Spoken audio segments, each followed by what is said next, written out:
오늘날 교회를 둘러싸고 압박해오는 우리 사회의 현실 때문에 우리들은 매우 당혹스러워하고 있습니다. 특별히 최근에 지방의 한 방문 판매업체 영업 현장에서 시작된 코로나19 감염증의 재확산이 교회까지 확산되는 과정에서 많은 확진자가 교회 가운데 나옴으로 인해서 방역당국은 이제 교회에서도 정기적인 예배를 제외한 모든 모임을 금지하는 조치를 취하게 되었고, 또 교회를 바라보는 일반 국민들의 시선도 과거의 그 어느 때보다 반기독교적인 압박의 강도를 높이고 있는 것이 우리의 현실입니다. 이제 교회는 또 우리는 이처럼 강한 반기독교적인 압박을 어떻게 극복하고 예수님의 말씀대로 교회 본연의 건강하고 밝은 모습으로 세상에 빛을 비출 수 있을까요? 일부 교회 지도자들은 세상의 반기독교적인 압박에 맞서 싸우기 위해서 교회는 무조건 하나로 뭉쳐야 한다고 목소리를 높여 강하게 주장을 하고 있기도 합니다. 하지만 우리의 아버지 하나님은 먼저 너희 자신을 살피라고 말씀하십니다. 하나님 이사야 선지자에게 오늘 이사야 58장 1절에서 크게 외치라, 목소리를 아끼지 말라, 내 목소리를 나팔같이 높여 내 백성에게 그들의 허물을, 야곱의 집에 그들의 죄를 알리라고 하셨습니다.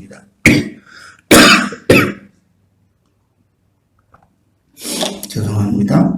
하나님께서 이사야 선지자에게 이 말씀을 하실 때 그럼 이스라엘의 형편은 어땠는가 볼까요? 겉으로 보기에는 이스라엘 백성들은 하나님께 열심히 대단합니다. 하나님의 백성인 이스라엘 자손들의 모습은 금식까지 하며 하나님을 찾아 나와서 열심히 하나님을 섬기고 있었다고 하나님은 말씀하십니다. 오늘 지금까지 한국교회가 보여준 그 열심과 똑같았습니다. 2절입니다. 그들이 날마다 나를 찾아 나의 길 알기를 즐거워하니 마치 공의를 행하여 그의 하나님의 규례를 저버리지 아니하는 나라 같았어. 의로운 판단을 내게 구하며 하나님과 가까이 하기를 즐거워하는도다. 사실이 그렇다면 무엇이 문제입니까? 놀랍게도 하나님께서 금식까지 하며 하나님을 찾는 그들의 열심을 인정하지 않으셨다는 것입니다. 왜냐하면 이스라엘 사람들은 하나님께서 자신들의 종교적인 열정과 열심을 보시고 자신들이 지은 죄와 허물은 없었던 일로 덮어주셔야만 한다고 억지를 부리고 있었기 때문입니다.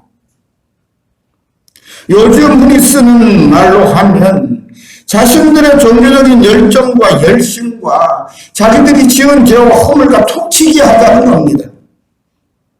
그래서 그들은 자신들의 금식과 열심을 하나님께서 알아주시지 않는다며 불평을 하면서 하나님을 찾고 있었습니다.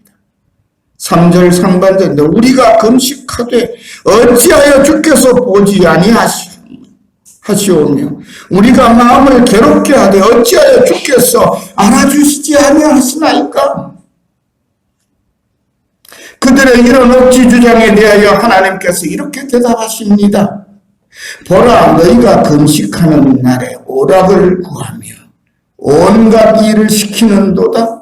여기 온갖 일을 시키는다는 말은 너희는 금식하고 오락하면서 너희 집의 일꾼들을 아주 가혹하게 너희들이 부리고 있다는 겁니다. 보라, 너희가 금식하면서 논쟁하며 다투며 악한 주먹으로 치는도다. 너희가 오늘 금식하는 것은 너희의 목소리를 상달하게 하려는 것이 아니니라. 이것이 어찌 내가 기뻐하는 금식이 되겠으며 이것이 어찌 사람이 자기 마음을 괴롭게 하는 날이 되겠느냐. 그의 머리를 갈대같이 숙이고 굵은 배에 죄를 펴는 것을 어찌 금식이라 하겠으며 여호와께 연락될 날이라 하겠느냐. 앞으로는 금식하며 뒤로는 온갖 악행을 행하는 것이 이스라엘의 모습이라는 것입니다. 그들은 그래놓고 하나님 어찌해서 우리를 돌아보지 않습니까? 어찌해서 우리의 죄짐을 걷어내지 않습니까? 라고 말씀합니다. 그런데 하나님은 그게 어찌 금식이라 할 수 있느냐? 꾸짖고 계십니다. 하나님은 세상의 반기독교적인 압박에 맞서서 투쟁하기 위하여 뭉치기 전에 먼저 너희 자신을 새롭게 한다고 말씀하십니다. 그리고 이렇게 새롭게 함의 초점은 예수를 믿는 하나님의 자녀답게 사는 모습, 그리스도의 교회답게 처신하는 모습을 세상에 보여주는 것에 맞추어져야 한다고 말씀합니다. 신자답게 사는 모습과 교회다운 처신의 핵심은 이제는 더 이상 미루지 말고 이 사회의 권력을 행사하는 주류 세력이 되고 싶은 야망과 부귀와 번영에 대한 집착을 버리는 것입니다. 그리고 서로 그 길에 고난과 가난을 겪게 되고 소외와 모욕에 시달린다 하더라도 우리가 받은 주님의 약속을 믿고 입으로 고백하며 주님의 말씀대로 살아가는 것입니다. 이것이 바로 새롭게 함의 초점입니다. 그래서 어쩌면 제법 오랜 시간이 걸릴지는 몰라도 옛날 안디옥 교회가 그러했던 것처럼 우리를 둘러싸고 있는 이 세상과 세상의 사람들이 그들 스스로의 입으로 우리를 그리스도인이라고 부르며 구별 짓고 인정해 줄 때까지 정말 제대로 정직하게 바르게 하는 것입니다. 그것이야말로 새롭게 하는 금식하며 회개하는 모습일 것입니다. 하나님은 그 모습을 기대하고 계십니다. 이사야 선지자를 통해서 우리에게 주신 하나님의 이 말씀을 통해서 우리 자신이 참으로 새롭게 되기를, 이 땅의 교회가 새롭게 되기를 간절히 소망하고 소망합니다. 사랑하는 성도 여러분, 금식은 하나님 앞에서 우리 자신을 바르게 살피는 일입니다. 그러므로 사람들 앞에 금식하는 자신의 헛된 속마음을 드러내고 자랑거리로 삼으면 안 됩니다. 예수님은 마태복음 6장 17, 18절에 너는 금식할 때 머리에 기름을 바르고 얼굴을 씻으라고 말씀하셨습니다. 이는 금식하는 자로 사람에게 보이지 않고 오직 은밀한 중에 계신 내 아버지께 보이게 하려 함이라고 말씀하셨습니다. 은밀한 중에 보시는 내 아버지께서 갚으시리라고도 말씀하셨습니다. 예수님이 말씀하신 우리들의 아버지이신 하나님은 당신께서 기뻐하시는 금식에 대하여 오늘 본문에서는 이렇게 말씀하십니다. 내가 기뻐하는 금식은 흉악의 결박을 풀어주며 멍에의 줄을 끌어주며 압제당하는 자를 자유하게 하며 모든 멍에를 꺾는 것이 아니냐. 또 주린 자에게 내 양식을 나누어 주며 유리하는 빈민을 집에 들이며 헐벗은 자를 보면 입히며 또 내 고륙을 피하여 스스로 숨지 아니하는 것이 아니겠느냐. 이 말씀은 공경에 빠진 이웃을 선한 사마리아인처럼 외면하지 말고 보살펴 주라는 주님의 말씀이기도 합니다. 정말 다행스럽고 감사하는 것은, 우리 선교 임원들과 우리 성도님들에게 감사하는 것은, 우리 이 어려운 때에 우리가 사랑을 나누고 섬기던 선교사들과 작은 교회들을 여전히 변함없이 섬길 수 있다는 것입니다. 우리는 소리 소문낼 만큼 대단한 섬김을 하고 있는 것은 아닙니다. 그러나 그 작은 섬김을 변함없이 감당할 수 있다는 것은 하나님의 은혜입니다. 우리들이 정말 겸손히 그렇게 돌아보고 살펴보는 일을 감당할 수 있는 것은 하나님께서 우리를 그만큼 사랑하시고 우리도 그만큼 하나님의 사랑에 보답하는 작은 몸짓들을 하고 있는 증거가 아닐까 생각합니다. 그래서 하나님께도 감사하고 우리 선교회와 우리 모든 성도들에게도 참으로 감사하고 감사하다는 마음을 전합니다.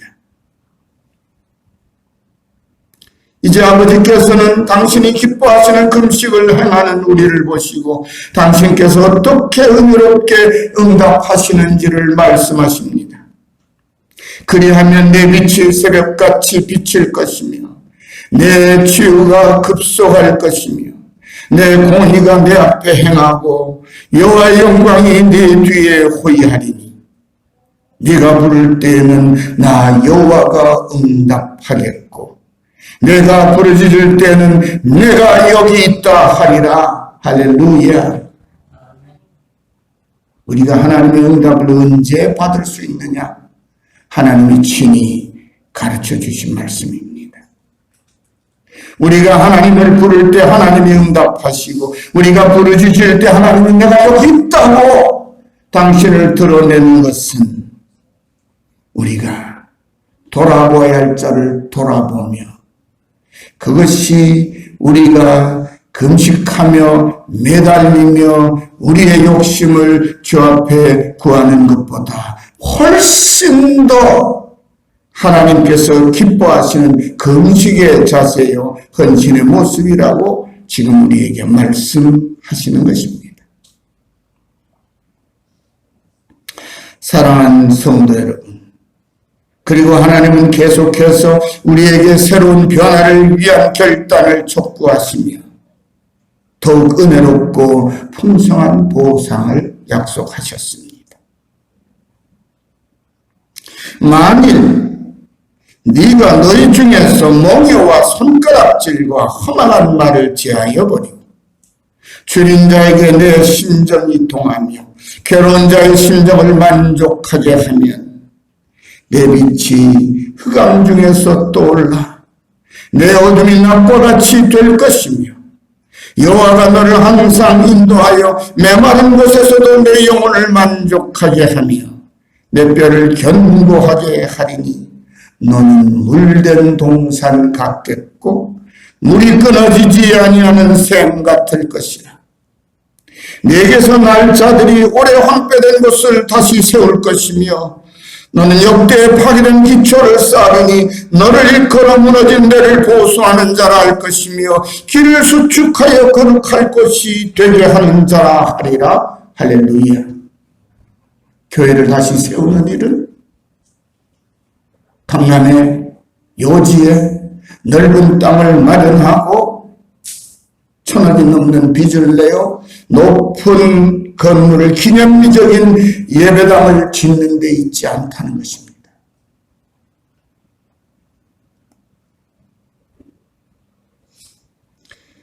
하나님의 교회를 다시 세우고 우리 가운데 하나님의 나라를 다시 세우는 길은 우리 자신을 살펴 우리가 아버지의 뜻대로 바로 믿고 바로 따라가고 있느냐를 살펴 바른 믿음으로 주님을 바르게 따라가는 것이 무너진 곳을 다시 일으켜 세우고 황폐된 곳을 다시 객안에 내는 길이라 하는 것입니다.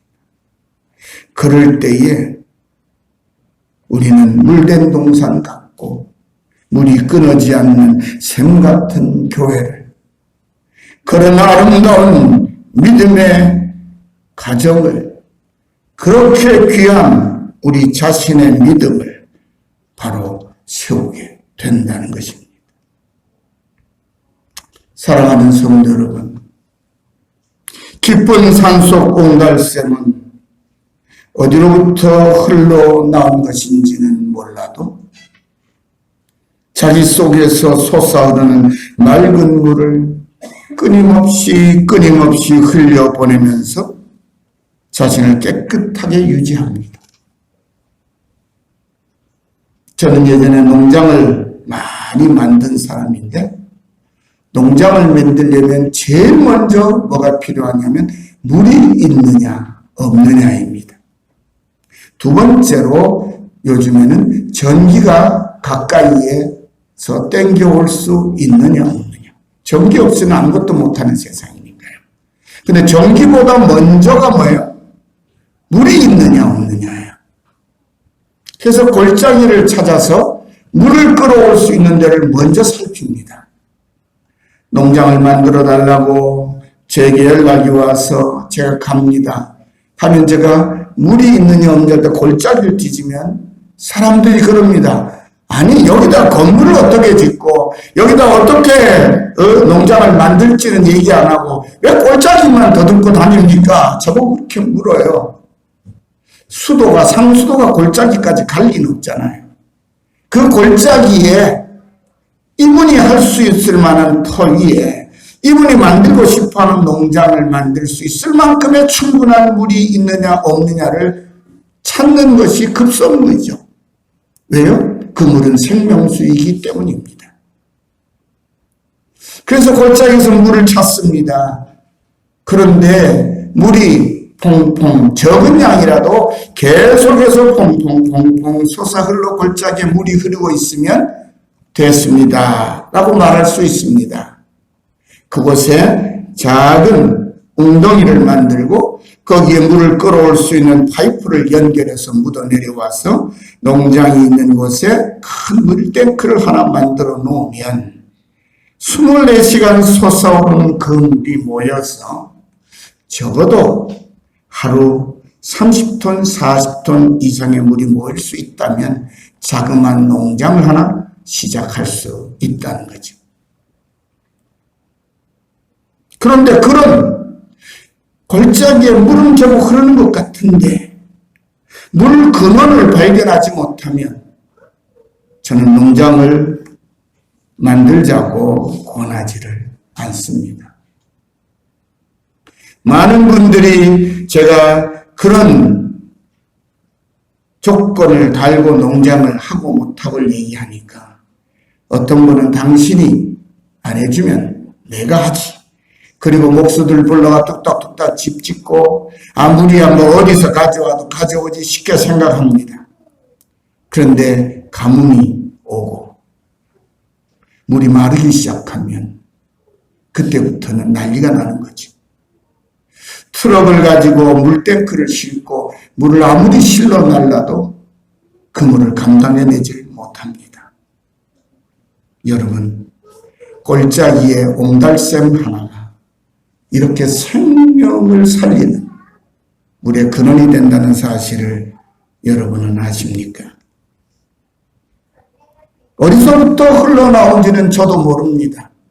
그런데 어떻게 물줄기가 연결되어 있어서 거기에 물이 퐁퐁퐁퐁 감을 때 또 물이 솟아오르는 것은 그 샘이 놀랍게도 솟아오르는 물을 흘려보내고 있습니다. 그러면 그 옹달샘은 깨끗합니다.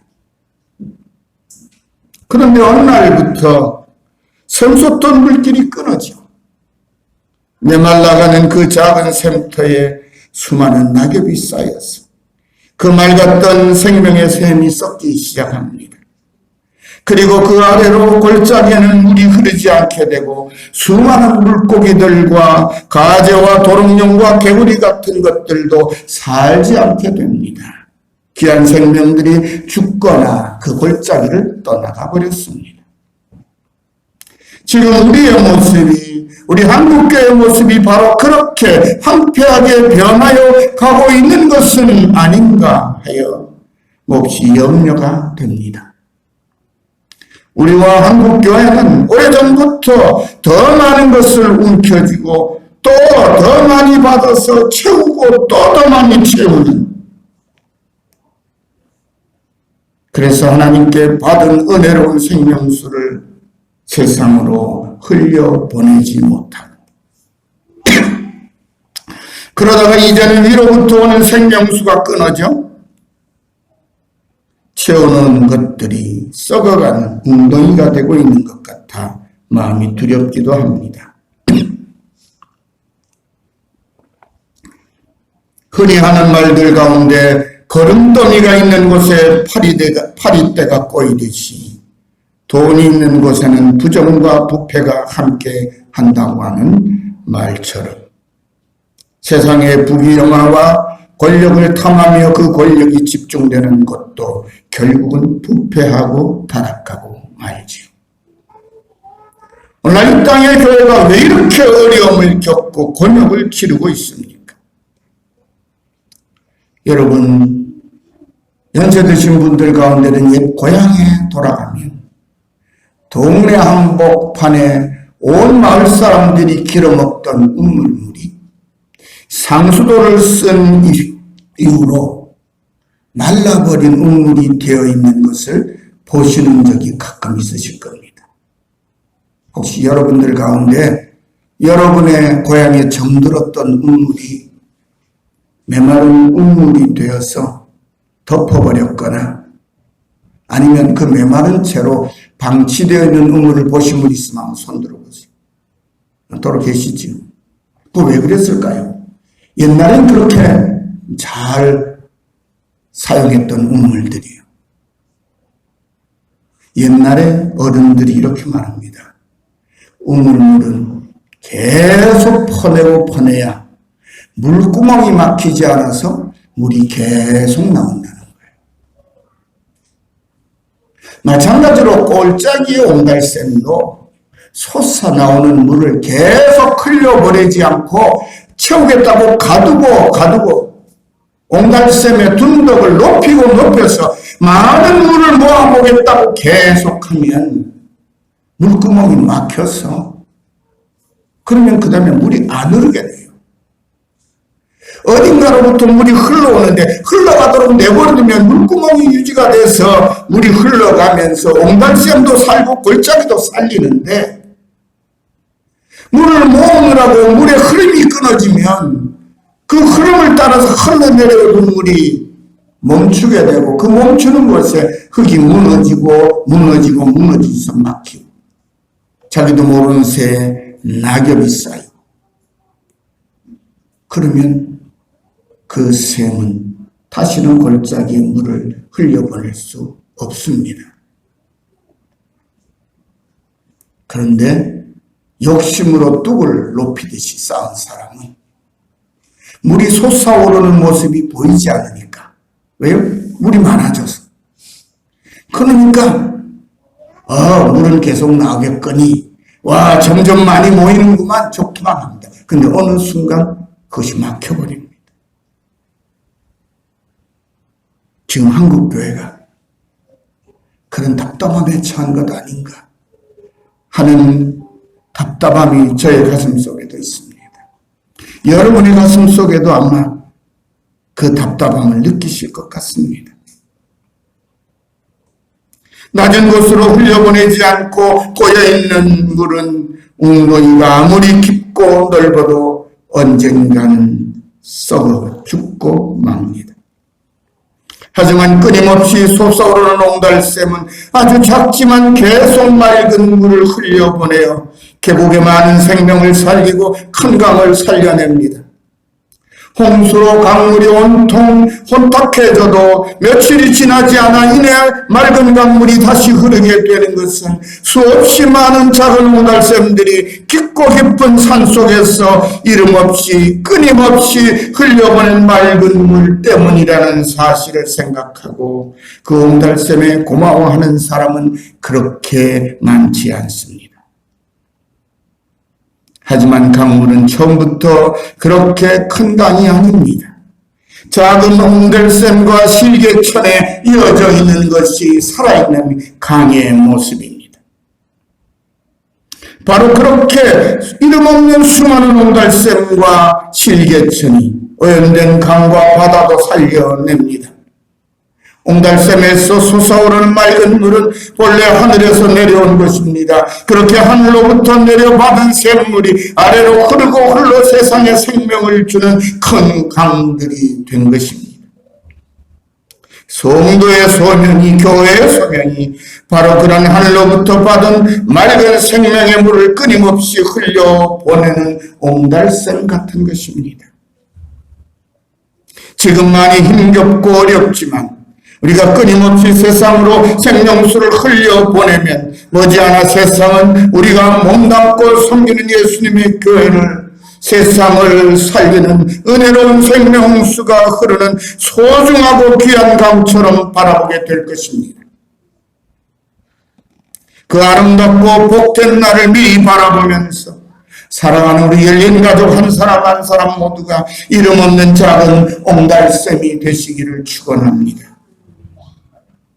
오래전에 교회를 통해서 우리가 받은 하늘의 은혜의 복음이 우리를 살려내었듯이 오늘의 우리가 온 세상을 살리시려고 하늘로부터 우리에게 내려오신 영원한 생명수이신 우리 주 예수 그리스도의 은혜와 사랑을 온 세상으로 끊임없이 흘려보냅시다.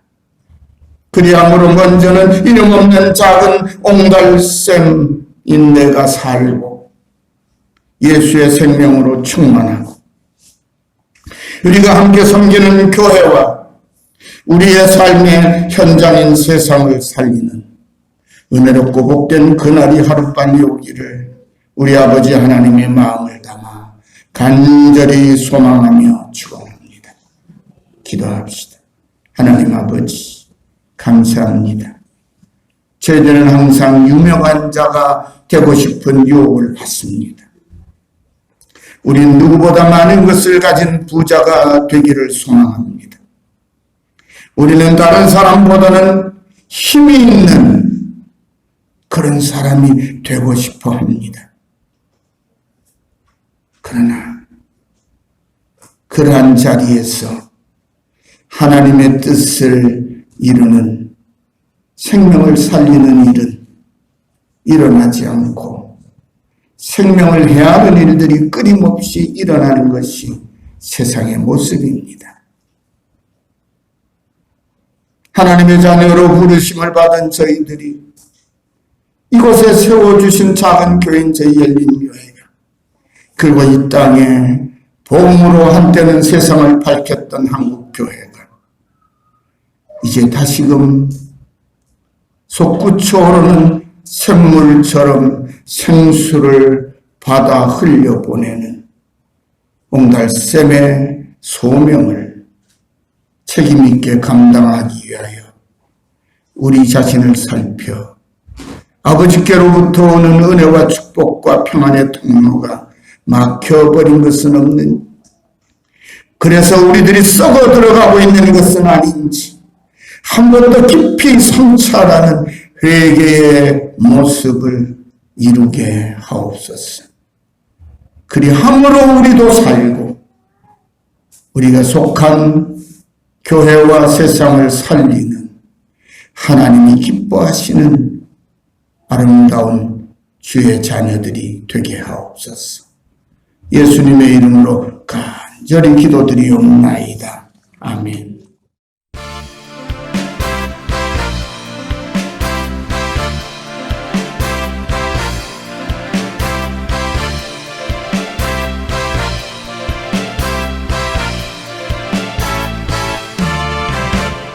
사막의 샘이